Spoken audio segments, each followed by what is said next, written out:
everyone. Thank you so much for joining us this morning as we continue our Spring Author Series at Darien Library. I want to remind you that events like these are made possible all due to contributions to our annual Friends of the Library campaign. So I want to encourage you to continue giving, and thank you so much. I'd also like to thank Diana Schlenker for helping bring this very important program. Today we welcome to Darien Library a mother, a corporate wife, a survivor, and an advocate for mental health awareness, and a woman whose personal experiences and determination are quite an inspiration.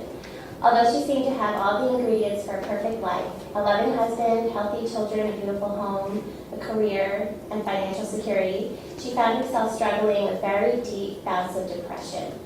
Often going unrecognized or even misdiagnosed by doctors, the depression left her in complete despair and led to 3 attempted suicides. Just released in April, Struck by Living, From Depression to Hope, tells the story of our author's descent into her darkest days and the struggles she faced with her depression.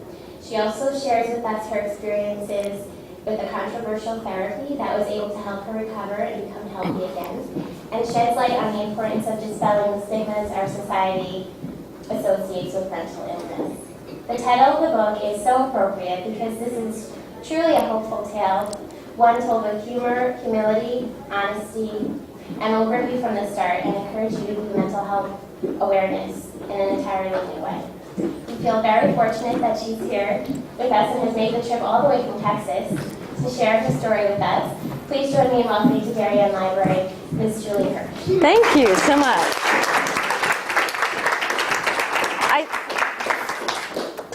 If I talk like this, is that loud enough? Okay, because I tend to like to roam, so I will, I don't like feeling strapped behind a podium. This is my frustrated actress part of my personality.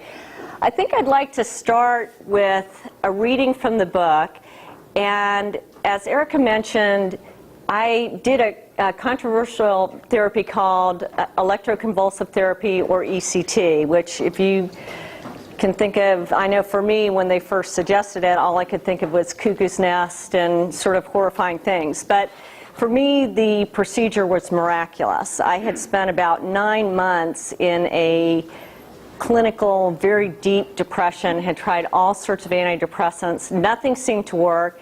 And when I did ECT, the results were miraculous for me. I remember waking up the next morning and looking in my journal. I've kept very detailed journals my whole life, and thinking, who is this person and what was I thinking when I wrote this? This is so self-degrading. What was going on here?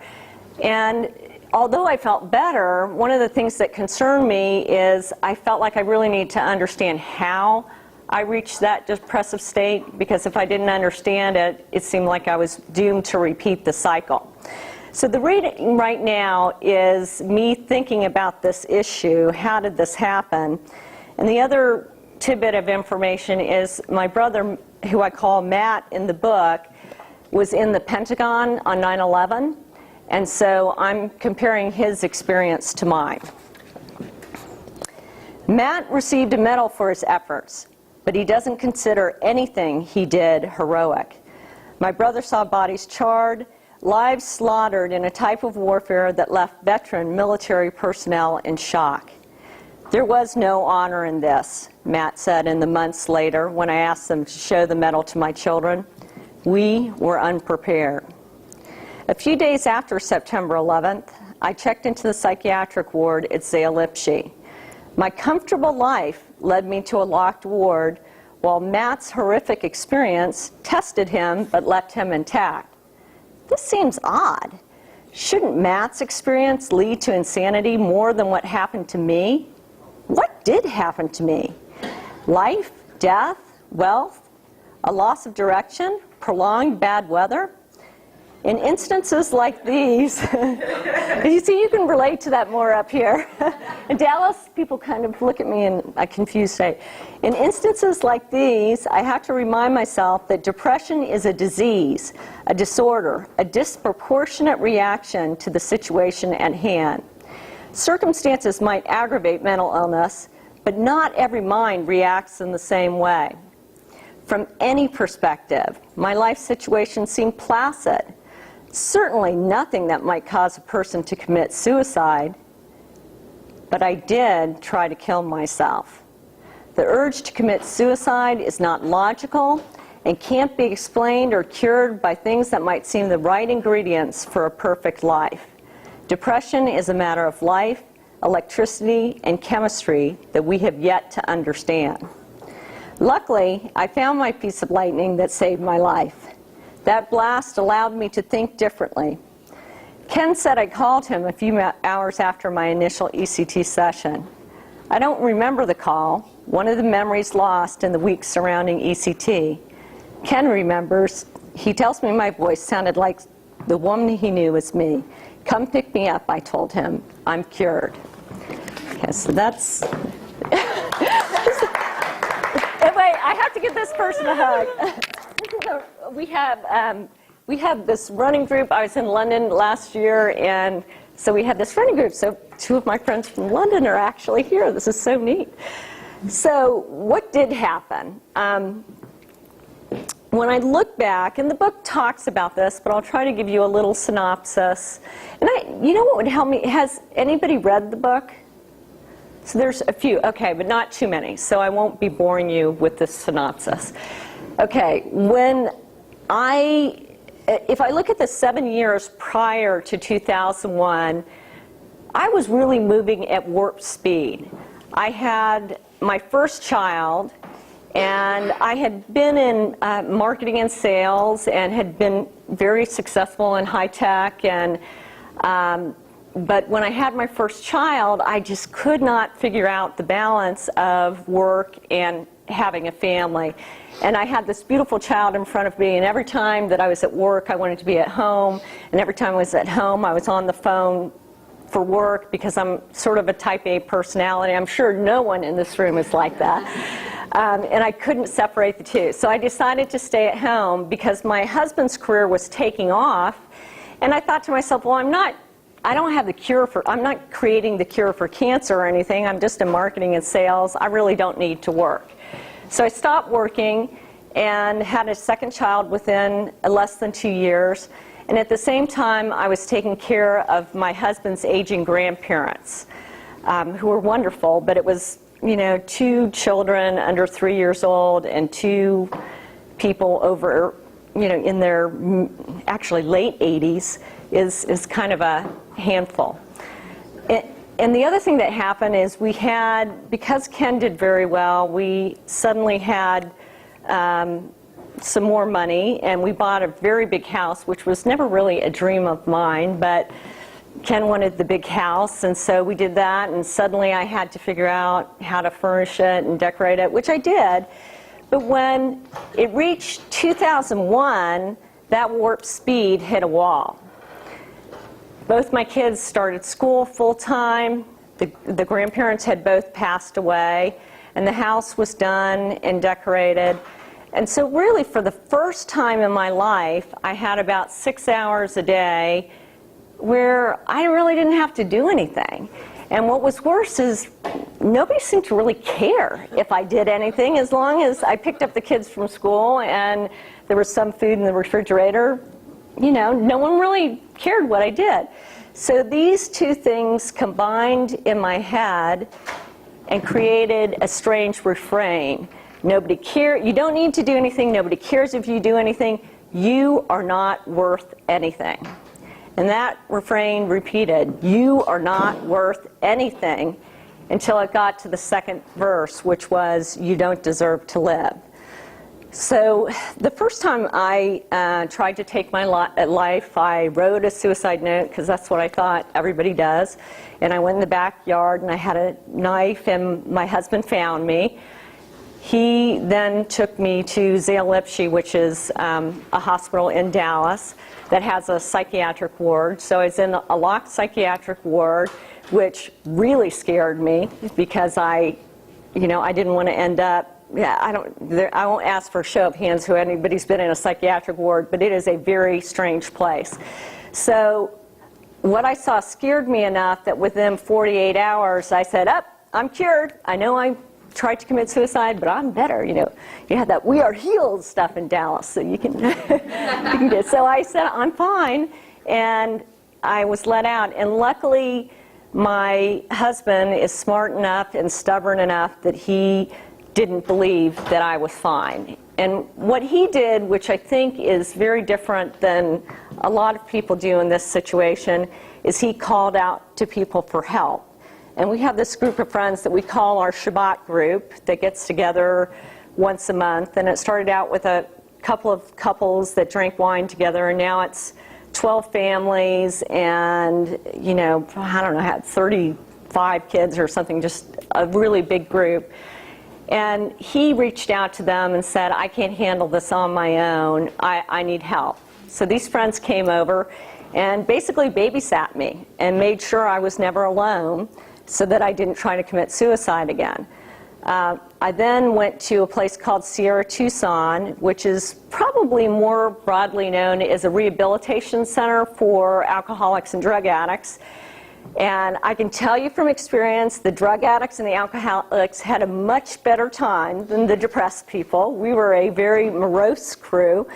And so, good, all right. You can laugh at that one, that's good. And so I got out of Sierra Tucson, and I felt like I was a little bit better, but I knew I wasn't on course. But my husband suggested that we go to Santa Fe, because we'd gone to Santa Fe in numerous summers, and Santa Fe was really sort of a, I don't know, a spiritual mecca for me. It was just, I love to hike, I love to be outdoors, and so Santa Fe was just this great place for me in the past. And so we figured, well, maybe I'd get there and this would help heal me. So we got to Santa Fe, and I very methodically got a babysitter and climbed to the top of a mountain with the intention of jumping off. And then I looked down, and I remember thinking, I can't do this. And it wasn't because I had this sudden revelation that I have a 5 and a 7-year-old and this would be a horrible thing to leave them without a mother. I looked down and thought, wow, I'm going to bounce on this rock and that rock, and it's not going to work. So, or I'm going to be paralyzed and depressed would be harder than depressed, so I'm not going to do this. From there, we went back to Dallas, and in Dallas, I drove my car into the garage and let it run for 90 minutes. And luckily, that did not work. We think it's because the ventilation in our garage is too good, thank God. And it was at that point that my doctor suggested ECT. So that's what happened, and that's what I talk about in the book. Well, in the book, what I do is try to take the reader through the exploratory process of me trying to discover why this happened. So I try to take it along the way. I try to write it like a novel so that it would be interesting and it would pull the reader along, because the books that I saw about depression out there, they were either, you know, how-to books, 1, 2, 3, steps 1 through 4, and your depression will be solved. Or it was always a person who had helped the depressed person and not really the depressed person themselves. So other than Kay Jamison's Unquiet Line, which I think is a beautiful book, and Styron's Darkness Visible, those are both sort of more written in the format that I tried to emulate. But I felt like it had been a long time since a really good book about depression, and particularly for someone who is a mother. Nobody had really captured that, so that's what I was trying to do. So that's what I did with the book. Now, what I did not do with the book, and I'm going to spend a couple minutes talking about today, is how I stay well today. And the reason I chose not to write a book like that is I very much believe that this is an individual journey. Everybody's got to figure out what works for them, and there's going to be a lot of different solutions for this complicated problem. So here, so I have 6 things, and actually I had been giving this talk and realized everybody laughing when I said, oh, these are the top 6 things. And then a friend told me, he said, it's because your 6 sounds like you're saying sex. And maybe that's just in Dallas, but so, of course, everybody was paying very close attention, so it was a good way to do it. But okay, so here are my top number 6 things that I do to stay well. The first thing I do is I take an antidepressant every day, and that was sort of a tough hurdle for me to get over mentally, but I take it, and I know that I need to take it, and so I take it. The second thing I try to do is protect what I call the big 3, and this is sleep, exercise, and nutrition. And by that, what I mean is I try to establish what my normal is. Everybody's got a different level of sleep that they need, or that type of thing, or a normal weight. And so for me, what I had to do is figure out what my normal is, and if I deviate too far from that normal, that's when I need to pull myself back in line, maybe call my psychiatrist or my psychologist, and really try to figure out a program to get myself back on track. Another thing with regard to nutrition, I don't know, has anybody read about this vitamin D and depression correlation? Okay, so vitamin D, is it vitamin D3? Good, we have someone who's, okay. If you have friends or family who are suffering from depression, it's a fairly simple test to get your vitamin D level tested. And what they're finding is, because we have become such a nation of avid sunscreen users, that people have a massive vitamin D deficiency in the United States. And so you're supposed to get 15 minutes of unprotected sunlight every day. And you can tell from my face that I do that, probably more than that. But I would get that tested, and you can take a supplement for vitamin D if you know somebody who's having that problem. The third thing I try to do is do things that, I almost forgot this one. This is probably the most important one, is I've tried to learn to listen to my family and friends about my mental state. And this one was a tough one, because I've always been a very independent person. You know, I think I'm pretty smart. I don't like being told what to do. However, if you are depressed and you're trying to solve your problems by yourself, you're trying to solve your problems with a very organ in your body that's broken. So it really is helpful, and in my case, critical, to trust the people, to have some key friends and key family members that I know I can trust. And my husband happens to be one of them. I hate to get up here and say I've learned to listen to my husband. Please don't tell him that, because he's already pretty hard to deal with anyway. I don't want to give him any more clout. But that was the thing I tried to do there. The other things I try to do are do things that excite my brain. And prior to when I had my young children, I constantly said to myself, oh, I can't take a class, I can't go to a museum, I can't get a sitter and go to a show because my children need me. And I don't know about here, but in Dallas, sports are a huge thing, and both my kids play sports, so I could really spend every single day going to a sporting event between my 2 children. And so what I do now is I've told my kids, well, you know, I'll go to some of your home games, but I'm not going to go to the away games, because I want to go to a show in Dallas. And they actually have just built this wonderful arts mecca in Dallas. There was a report in the New York Times about it, but a great theater, great opera house. And so now I'll say, I don't have to be there for every single game. I can go do this. I can take a class. I can do these different things. So I do that. And then the last 2 things are, I try to plan ahead, and when I see a point of emotional distress coming, I will proactively set up appointments with my psychologist to try to deal with that. And an example of how I did this recently, with my 2 good friends here, we were in London, and for me, London, I felt like I had died and gone to heaven, because I love theater, I love art, I love country walks, and you know, in London, this is available in excess. And so, and I took 3 or 4 different classes. I thought it was amazing. So I worried about going back to Dallas and driving carpool because, in London my kids walk to school. Dallas, you drive people everywhere.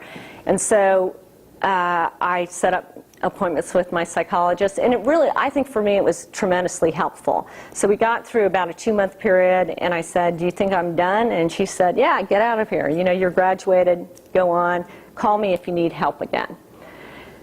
The final thing that I'm doing differently now is I try to surround myself with friends that are fun and have a sense of perspective. There's a place in Dallas where I work out. It's called the Cooper Center, and there are people of all ages there. And there's this guy named Irving who's 80, I think he's 82, and he runs barefoot and he flirts with all the women. And if ever I'm having a bad day, I know I can always go to the Cooper Center and see Irving, and it just gives me such amazing perspective on life from him. I think a lot of times we tend to hang with the people from our own age group, and when you do that, you tend to get ratcheted up about the things that are applicable for that age group. And if you can have a friend who's 20 years older than you, then for me it's been really helpful because they have a sense of perspective. They can say, oh yeah, I remember when my kid didn't get into any of the colleges they wanted to go to, or whatever your worries are, they seem to have more of a life view. Of course, I said that in one talk, and one woman said, they're all dead. Because I said, well, then you need to go younger. You need to do 20 years younger. So that's basically my talk, and the 2 things I want to leave with you are to encourage you to go out and figure out what your top 6 things are, because I do think it's different for every person. And I think what we have a tendency to do is we wait until we're ill to figure out what we need to stay well, right? I mean, because you don't really think about your health until you don't have it. And if you can think about that in advance, write those things down and try to protect those things, I think it's very valuable. And the other thing I would encourage you to do is to reach out to others. You have no idea of the power of a hand on the shoulder or a kind word or an embrace has for someone who's depressed. And it can move someone from a state of isolation to inclusion. And isolation really is the area where things get dangerous and it can lead to suicide. Now, all that said, you may think, okay, well, this is Julie's problem. How bad is suicide? It really, doesn't affect me. There's over 33,000 suicides in the U.S. alone annually. So if you think of that in perspective of other things, it's a pretty big number. One of the numbers that was very striking to me for whites and Native Americans from the 15 to 35 year age bracket, suicide is the 2nd highest cause of death. So if you think about when you talk to your children or grandchildren and you try to protect them, you tell them, put on your seatbelt. Well, because guess what? Car accidents our motor vehicle accidents is the highest cause of death for that age group. But how often do we talk to them about mental health and if they're going off to college or if they're going through critical stress periods of their life? I think it's really important to talk to your kids about mental illness so that they'll be aware and have some ideas on how to get help. So that's kind of my talk, and so I'd love to answer questions if anybody has questions. Or can you talk a little bit about the role of medication and antidepressants? Because it's interesting for you to say, oh, that was a hurdle for me to get over because had always been over my life, natural inclination. But the more that I've seen people helped by them and read more about it, they actually seem like a very positive thing. Well, I mean, for me, it's very critical. In 2005, I went off antidepressants because I had done a lot of reading in spiritual literature, and there's a lot of antidepressant information out there that, I had I had my sister-in-law who's a massage therapist say, oh, if you try these herbs and do these things, you really shouldn't need your antidepressant. I think for me it's critical for maintenance, because in 2005 when I went off antidepressants, I was okay for about 2 years, and then the perfect storm of gray weather, and I am definitely, I think, affected by seasonal affect disorder, and high stress congealed again, and I catapulted. And what was worse about it is I didn't want it to be true, and so when my husband kept on telling me, "You're depressed again, you need to go back and see the psychiatrist," I wouldn't. So it got to April where I was pretty chronically depressed, and I had a member from our Shabbat group who's a physician basically come up and shake me and say, "You have to go get back on an antidepressant." And unfortunately at that point I had drifted so far that I had to end up doing ECT again. Because whatever way my biochemistry works, the antidepressants are great for sort of keeping me level, but if I get beyond a certain level, they don't seem to do any good at all. But if I do ECT and get back to that normal operating mode, the antidepressant seems to keep me on track. We were talking about this the other night. I think one of my concerns is in our culture, people tend to want only to take an antidepressant. Like they want to take their Zoloft and it makes them feel better, but they don't do any of the work to correct the symptom, to correct the problem. They put a Band-Aid and try to correct the symptom, but not the problem. And a lot of times go ahead. No, go ahead. I'm rambling. I want to know, do you feel that there's a stigma in the United States? Absolutely. Absolutely. I get phone calls from people who are good friends of ours who will say, "I need your help, but please don't tell Ken that I'm asking you for help." And these are good friends of ours. And of course I honor that, but I think what a shame. If you had cancer, you wouldn't be afraid to say, "I have cancer," but mental illness still, I'm hesitant to use the word stigma because there's one kind of crazy guy down in Florida who actually hunts my websites, and whenever I say stigma, he writes these really nasty messages to me because he believes stigma makes it seem like it's not real. Anyway, go ahead. Well, in regard to that, I personally think that all of us are mentally ill at certain times. I think you're right. It's like a balance from 0 to 10, but you're just unaware of it. Right. And everybody is afraid that it will really happen to them, something much stronger.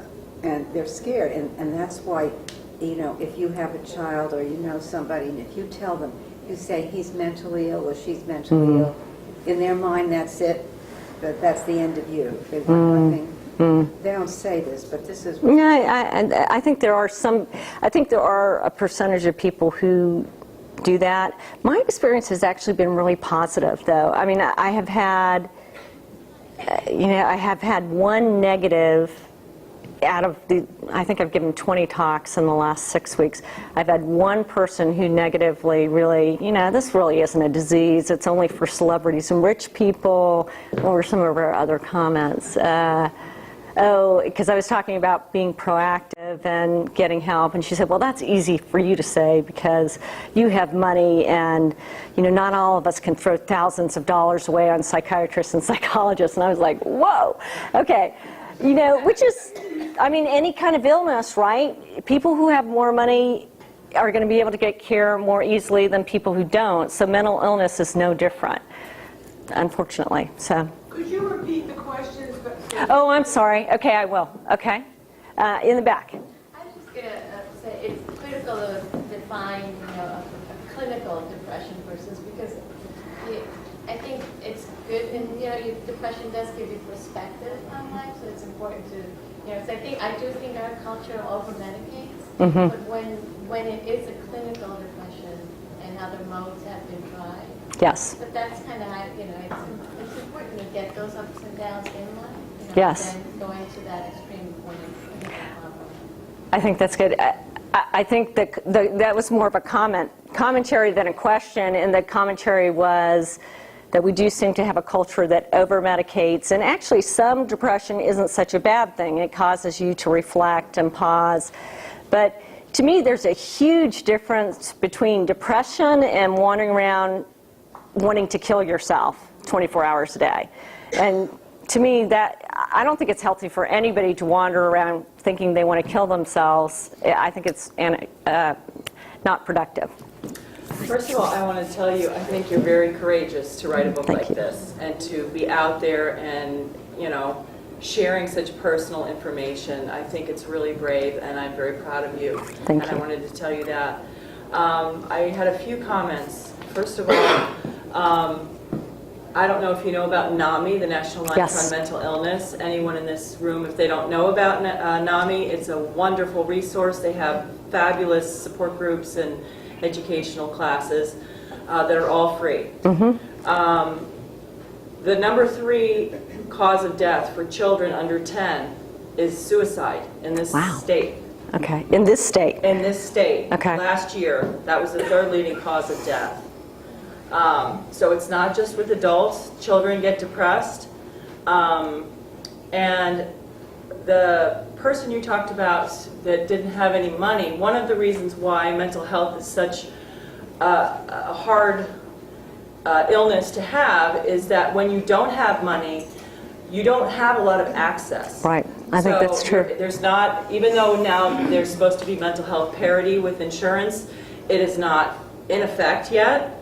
So people who don't have great insurance coverage, and even if you have great insurance coverage, the mental health coverage is far less. You have to fight to stay in the hospital. Right. So there's a lot of issues there that's another stigma. I think that's very true. And it's, well, and healthcare right now, in general, is a tough situation because I think there's all sorts of illnesses that it's hard to get the adequate coverage. But you're definitely right about that issue, that if people don't have the appropriate income, it's hard to get help. But there are, and I don't know about here, but NAMI is very big in Dallas as well. And in Dallas, there are a number of, there's this contact place that offers assistance free of charge. There's the Suicide and Crisis Center that does. And I would imagine in your community there's some of that too. I don't know. I haven't researched it for Darien. Does anybody know? Well, you can always call 211. Oh, 211. Okay. 211 will connect you with any resource, and they can put you in contact with like emergency mobile psychiatric services. Yeah, but it's hard to move beyond emergency. I think it's probably your commentary too. Well, they have the Du Bois Center is in Stamford, which is the public kind of mental health provider for adult servicing. And for children, it's all through child guidance centers for, it's the more public, and then there's always the private therapies. Can I ask you a question about your children? Sure. I can imagine that they've been quite affected by your suicide attempts. And I know it's kind of a personal question, so if you want to pass. Sure, no, go ahead. How have they been affected, and how old were they when you had your attempts? They were 5 and 7. So my son says he remembers some part of it. My daughter says it's very vague for her. And again, the Shabbat group closed ranks, took my kids to things, took care of them. So in that way, I think they were buffered from what was happening. There's actually and I was very concerned, one of the reasons in 2007 I decided not to publish the book was because of my children. And I was worried about the impact on them, especially they were going into their teens, they're 14 and 16 now, and I thought, oh gosh, are they going to be able to handle this? There's 2 stories. One, when Dana was 8, he came home from school one day, and Diane's heard this, so she'll have to be a little bit more for this. When Dana was 8, he came home from school, and he knew I was writing this book, and so he said, so Mom, when you were depressed, did you ever try to commit suicide? And I thought, or did you think about suicide, is what he said. And I thought, oh my gosh, do I tell him yes? I mean, what do I tell him? Because this is, and then I also started thinking about if there truly is a genetic link, which there very much seems to be, it's a disservice to him for him not to know about this. And so I did my parental thing. I said, well, he only asked me if I thought about it. So I said, yes, I did think about committing suicide. And he sort of thought for a moment, and he said, so in the Great Depression, did everybody try to commit suicide? And I just think that was such an eye-opening experience for me, because I thought, you know what, kids are amazing. And if you can be honest with them and give them good information, they can handle a lot of stuff. And my kids truly see mental illness as a disease. I mean, Rachel, when we were in London, came home from school one day, and she said, oh yeah, we were talking about depression and mental health, and I told everybody in class that you suffer from mental illness and that you've been in the psychiatric ward. I'm thinking, oh good, we'd been there like 3 weeks. And I thought, this is a way to win friends and influence people, but people still talk to me after that. But if you had cancer, would you, I mean, that's the stigma. Right. You know, like right. Yeah, no, I think my kids have a far more healthy attitude about mental illness than I do. I mean, why did I feel in 2005 that I had to go off medication? I had no side effects. I take 150 milligrams of Wellbutrin, which is almost nothing. Why did I feel so encumbered by that? And I just felt like I am not spiritually whole if I have to take a pill every day. I really believed that. And so that was one of the things I had to get over and just say, you know what? It's like high blood pressure. Some people have to take high blood pressure medication. I get to take an antidepressant. So. How do you distinguish your feeling low as distinct I'm depressed? What are the symptoms, emotional symptoms of depression or physical? I think actually what's a better tip-off for me is physical symptoms, because I tend to not sleep, and everybody's different. Some people tend to sleep all the time when they're depressed, but for me I get insomnia, I lose a lot of weight, so I was probably 10 pounds thinner than I am now, which is pretty unhealthy weight. Of course, in our society, everybody's saying, "Oh, you look so good," which is crazy. But and so and then I withdraw. That's a big thing too. That I would never want to be up front and in front of people. I would, and I'm not a big party person anyway. I don't, except for my 50th birthday party, which Diane just came to, which was huge. But I don't typically like to be in huge crowds, but I have a lot of friends and like to be around people. And so if I find myself saying, okay, I'm going to run at 5:30 in the morning in the dark so I can get a lot of things done during the day, if I keep on doing that, that's kind of a tip-off to me. It actually kind of started to happen this fall that, I'm isolating. I'm isolating myself. I'm pulling myself away from my friends and spending all my time alone. And so I forced myself to go run with my friends and be parts of groups, even though it felt a little bit uncomfortable, and I think that helped me. But so did I give you 3 or 4? So for me it was, I think that's easier than trying to figure out what's in your head, because that's such a vague transition, and it's so subtle. You didn't recognize that you were going into a depression. That's why I was trying to well, figure that's out how do you recognize? Well, and also having my family and friends tell me. I mean, I'll get emails from people that'll say, or I have this one friend, Samara, who will call me, and she said, I got an email from you at 3 o'clock in the morning. What's going on? You're scaring me. And so my friends are actually a better tip-off sometimes than myself, because they'll say, you're looking like you're losing too much weight, or you're looking like this is going on, and they know me well enough, and they've got a great manual. They have this manual now, and I think in 2007 that's what helped me, is all these friends had the manuscript of the book, and they're like, wait, look, page 57 here, you're doing exactly the same thing again. So it's helpful. What's the longest time you've been on one antidepressant? Because it seems like doctors use a shotgun approach. Totally, they do. Well, and gosh, I really experienced that in 2001 because nothing seemed to be working. I've been on the same antidepressant when I'm well for since 2001. So, yeah, and have not had to.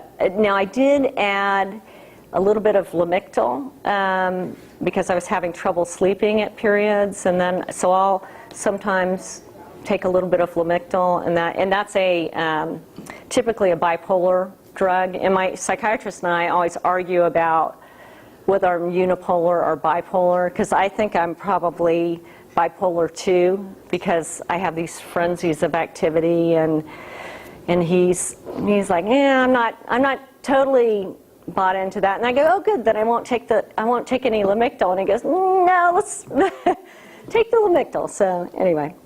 How does the Lamictal differ? I'm sorry, I didn't raise my hand. Then Wellbutrin. Lamictal is just something that sort of curbs the up and down cycle. Wellbutrin will just, for me, what it does is it sort of cuts off that bottom layer of depression. I still feel sadness. I still have bad days, but it keeps me from having the bottom drop out of my life. So do you think this will be like a lifelong Yes. battle? Really? Yeah, I think it's something like alcoholism or heart disease and I think that's what was so hard for me to accept in 2005, that I really did not want this to be a lifetime disease. I wanted something to be over. And, I think as soon as I start thinking that, I get back in the danger zone because I need to take care of it. So. What about religion? Okay. The question was, what about religion? And you'll see this through the book, I was raised Catholic, and my husband is Jewish, and when we got married, I was about 30 years old. I went to, I was a every Sunday Catholic all the way through, went to University of Notre Dame, went to Mass most Sundays there, but when I got into my 20s, I got really angry at the Catholic Church, and I stopped going. And so from age 21-ish to 29, I didn't go to church anymore. And so I did feel like it was important for our children to have a religious upbringing. So my husband said, well, I really feel uncomfortable with Christianity. And I said, okay, fine, we'll raise them Jewish. It's not a big deal. In retrospect, I think it was a big deal for me because of that, again, was sort of a casual discard of my identity. I never converted, and my husband never asked me to, and it wasn't a religious thing. I was never the type of Christian that said you have to accept Jesus Christ to be saved. And I always get a little nervous talking about religion because, anyway. But I was a very vague Christian. I guess to marry a Jewish guy, you would have to be, right? So, or to a great Christian. So, but what I missed was the cultural things.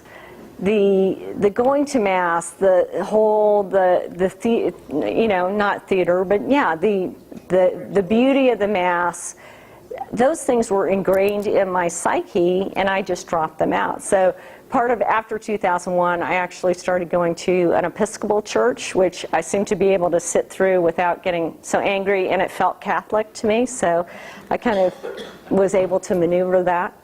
So, but I think that part was definitely part of the depression. As far as my wellness, yes, I pray and I try to read spiritual readings, and so I'm not really affiliated with a church. I like the synagogue we go to actually a lot, and all my Jewish friends keep on asking me when I'm going to convert, but I don't know. So, but it is a big part of my life. I wanted to ask you a little bit more about the ECT itself. Okay. How does that work? How many sessions? Is it a series of sessions? And also, I've read that there's a lot of memory loss. Did you experience that? Okay, that's a very good question. The questions were, how does ECT really work procedurally, and did I experience memory loss?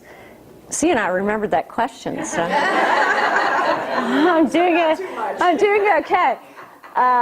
Okay, first, as far as the procedure, and it's going to differ probably a little bit in different places, but the hospital that I went to, they ask you to come in inpatient Monday, Wednesday, Friday for a session. Basically what happens is you're put under anesthesia. The way ECT works is they're trying... Oh, I'm sorry. Good. I always... Electroconvulsive Therapy is what ECT stands for. So you're under anesthesia, you're given muscle relaxants. So in the old horrible days when they didn't do that, people thrashed around and had broken ribs. And so now they're trying to evoke a grand mal seizure because what they observed in epileptics is that there was an elevation of mood and less depression among epileptics after a seizure. So when you're under anesthesia, they sedate everything except for your big toe. And when your big toe seizes, they know that a seizure has taken place and they're done for the day. So typically the minimum amount of treatments they'll do are 6 treatments. And so you'll do 3 inpatient and then 3 the following week outpatient. And that's as most as I've ever done. I've never had to do, and some people do, you know, quite a bit. Kitty Dukakis wrote a book called Shock, and she actually did ECT maintenance where she would go in, you know, every 90 days to 6 months and have ECT. I really would not want to do that, because what I found was I did have some memory loss. To me, it seemed sort of oriented for 2 weeks before and 2 weeks after ECT, which in my mind, those weren't really bad memories to lose because I was severely depressed, so it's not too bad. And then short-term memory was I had to rebuild after ECT a little bit. I talk about this in the book, that I would be at a stop sign ready to go someplace, and even though I'd been there a million times before, I could not remember how to get there. Not that all of us forget where we're going occasionally. Well, maybe everybody does. I occasionally would always forget where I'm going sometimes, but this idea that you couldn't remember how to get somewhere was... But what would happen is, for me, it felt like those memories were there as though they were little islands in my head floating around. The ECT is this big earthquake, and so some of the bridges fall completely, some are not in repair and you have to rebuild them. But once I connected to a memory, I never seemed to have trouble connecting back to that memory again. But there was a rebuilding process. And other friends of mine that have done ECT as they aged, you know, as with everything, as you're older, it takes more time and effort to rebuild those memory connections. So does that answer the question? Okay, great. And I'm going to get you next. I'm sorry about that. And she hasn't done ECTs. So there you go. Well, I can take this question and you can think about it for a second. Go ahead. Did you ever have any bouts of depression before 2001 or when? Great question. Did I ever have any bouts of depression before 2001? And yes, I did. My freshman year in college, I would say, was my first major depressive episode. And that is apparently, from what I've read, a very, very typical time to have a first depressive break. Because if you think about it, if you think about my top 6 things, and I was saying sleep, exercise, and nutrition, what happens when you're a freshman in college? All those go out the window. You're probably drinking really heavily. I'm sure that doesn't help. You're under tremendous stress. You're away from your support systems. So the fact that a lot of people have a first depressive break their freshman year in college is not surprising. And I guess that's a credit to my parents that I didn't have it before then, that I had a pretty stable environment at home. But yes, so it happened freshman year. And then I really didn't have a severe one until 2001, although I talk about in the book that I researched my journals to get information for the book. And after my son was born, I wrote down that I had suicidal thoughts. And I totally forgot about that. So I was shocked to read in my journal, oh yeah, I had suicidal thoughts, and I just kind of wrote about the next thing as though it wasn't a big deal. So, I think probably I've had dips of depression all my life, 3 big severe ones where it was incapacitating. Is there a manic side to this? Well, that's what I was saying that I argue with my psychiatrist about, because I feel like I do, and the problem is that manic side is really kind of fun. Yeah, and I'm, in my own mind, I'm highly productive. I do a lot of stuff, so of course my family hates me, you know, when I'm more manic-y. And I do think that the antidepressant kind of curbs that. Well, not, it's probably the Lamictal that's curbing that. But I take it like 1 little 25 milligram tablet of Lamictal, and my friend who's a psychiatrist just laughs. She goes, it's not doing any good, but for me that seems to help with my sleep, and I don't get quite as wound up. Good question, though. 2 parts to my question. Does anyone else in your family suffer from depression? Okay. And how supportive has your family been to you? Oh, good questions. I haven't had the family. Okay. The questions were, does anyone else in my family have depression? And number 2, how supportive has my family been? Yes, I have 2 siblings. I come from a family of 5, and 2 siblings have had issues with depression. Neither of them have been as severe as mine. But actually, I was there to kind of help them a little bit, so maybe we circumvented some of that. And then my mother also has had problems with depression. She actually became a psychologist in her 50s. She went back to school because she had this, what she felt like was an amazing experience with her psychiatrist and self-discovery. And so she went back and got her degree in counseling, and then counseled until she was about, I think she started her own private practice at 70, and I think she finally retired at about 73 or so. And she's still alive today, 84. Okay, so have they been supportive? I think that no one has been negative about the book, and I would say the family reaction has ranged from incredibly supportive to, I don't know why the heck you would ever want to publish a book like that. My brother that was in the Pentagon, he's just, what are you thinking? Why do you want to, he just is so confused that I would ever want to publish this book. He said, you know, you're better, just, you don't need to air your laundry, stop doing that. None of them said, oh, I don't believe this is true. I mean, they all have been. Relatives, did you say? These are my siblings. I come from, remember, a good Catholic family. Siblings are Yeah, siblings. Yeah, my siblings. So they've been supportive. And were you talking about friends too, or? I just meant family, even, you know. Yeah. The only really strongly negative objection is, and you'll read the book, and this will be kind of interesting. My mother feels like I make her look like an alcoholic in the book. And I said, well, Mom.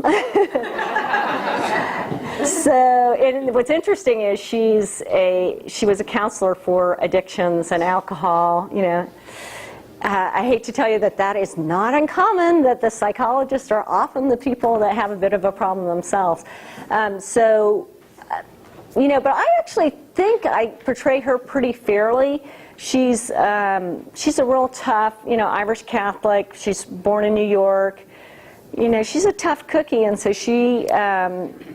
but she was a wonderful mom, but she wasn't the, you know, the huggy kind of mom to make cookies and stuff like that. She was more, she would tell you how much she loved you, but she probably wouldn't touch you. And luckily my dad was Polish Catholic, and he was, you know, wanted to hug everybody. Okay, we're back. Oh, sorry? 2 more questions? Okay. Sorry. Do you think that when you went through puberty, that a little bit of the depression might have started then? With the change in hormones? With the fact that it's in the family anyway. Yeah. Yeah, and the 2 siblings, one's male, one's female. You know, that's an interesting question, and I would not be surprised if it's related. And it was interesting, I just went through a talk this week, and there was apparently, I didn't realize this, but there was a woman in the crowd that has been really suffering with depression, and she's about my age, and I said, you know, she might be perimenopausal as well, because the person was saying, I've never been depressed, how could this possibly happen at this point in my life? And what I said was, it could be perimenopausal symptoms that set off a depression. So I think it could. In my case, that's a good question. I don't think so, but that would be a good thing to go back and look at journals and try to figure out. So often when we hear these types of stories, my first thought goes to, where's the mate? I mean, you didn't just wake up one day and descend into this. Right. I mean, he's building this career, and you're sitting at home trying to, watch your next episode of CSI Miami or something. And, I mean, these women do these things, and then all of a sudden the husbands are surprised. I mean, it's scary to me that your husband had to find you in the backyard with a knife. Oh, but he knew. No, he knew. Was he stuck in Yes, and I think that comes across. Yes, but my husband's very, very aware of things, I think. And what was interesting is when I decided not to work, he was adamantly against that. He said, I really feel like you're going to have identity issues. You've worked at a career since you were, I had supported myself for almost 10 years. He said, I think this is going to be bad for you if you're just staying at home the whole time. And I fought with him and basically said, no, I don't want to do it. So I think he sensed that this was going to be bad for him, and indeed it was. And there's plenty of mothers who can stay home full time and have no issues at all. For me, I think I really needed some intellectual stimulation, and when you have small children at home, it's tough because you're exhausted. So. And I was an older mother, too. I mean, I had my first child at 34, so I was really exhausted. I know that's not old anymore. I know everybody has children when they're 50. It's kind of scary. Okay, so do we have time for one more question? Oh, this is tough. Okay, I'll be happy to talk with you afterwards. Let's do someone who hasn't had a chance. I was going to say, you mentioned that you felt your depression started when your kids went off to school. Besides writing your book, which is filling up your day now, do you find that volunteering for kids who really need you or something else, or is there something to fill that void? Because, you're staying busy, but kind of going back to that working thing and your natural. I think that seems like it calls you to do something. Yes. I say sometimes when you're feeling depressed about yourself, go help somebody else. I think that's a great way to. Okay, so the question was, I'm writing the book now and going around doing that, but is there anything else I'm doing to sort of add to my self-worth? Is that to sort of, to fill that void. To fill the void that you might have. Okay. And yes, I did. I actually I joined a nonprofit board for the Dallas Children's Theater, and it's probably not a surprise after seeing me talk like this. I love theater, and I probably would have been an actress if my parents had been less practical. So I love the theater. It's professional theater for children, and so I'm president of the board of the Dallas Children's Theater, and I get to read scripts. I get to interact with a lot of artistic people, and I felt like that was a huge void in my life.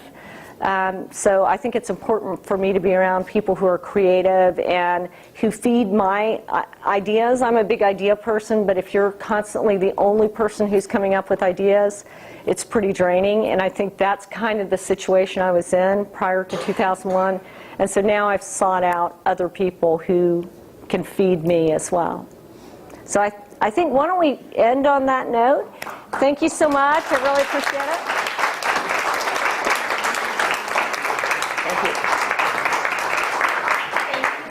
Thank you so much, Julie, for your wonderful presentation and for sharing your experiences with us. I do want to let you know that with Julie's permission, we recorded the talk today, so it will be up on our website for you to watch or for you to share with other people within the next week. And if you won't mind indulging me for a moment, I'd like to tell you about just a couple of upcoming programs that we're having on Sunday. You can join us at 5:30 p.m. for our next Meet the Author event, which is with author Lee Child. And next Friday, actually next weekend, we're having a cultural weekend at the library Friday evening at 7:30 p.m. We'll have the singing group a cappella. And then on Sunday, we will have an afternoon of theater, 2 p.m. Next Sunday at 2 p.m. with a performance of the Actors Playwrights Workshop. So thank you again, Barrett Bookstore is here to sell books, and Julie. Please buy books. Yeah. All right. Questions, and please encourage your questions, and thank you all for coming. Thank you. Thank you so much. I appreciate it.